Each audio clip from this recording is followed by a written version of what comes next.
Second, mababa ang pagtingin ng maraming Pilipino sa art kasama na ang music doon. Agree kayo? Yes. Pagka music, music lang yan. Di ba? Maganda. Sa banda, lalo na. Ako, alam ko yan. O, so ito, design lang.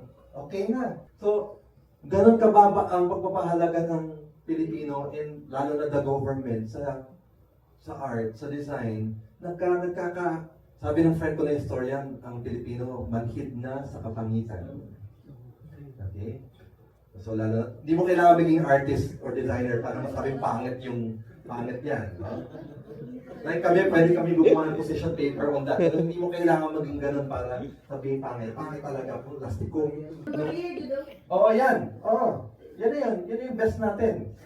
Sa music, alam niyo na to. Of course, alam niyo na AI. Pero nung panahon ng campaign and even until now, search lang kayo sa Facebook, yung algorithm, puro yan na eh. Imagine buong song, 499, 399, may recording studio ba yan? AI na yan.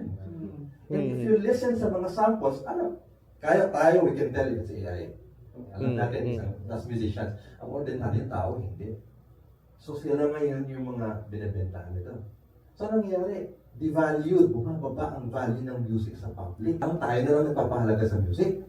Sa halagang 399, bukas pangalawa, 99 na lang yan. May jingle ka na. Gusto mo tatlong jingle. Yung iba tatlo ang jingle.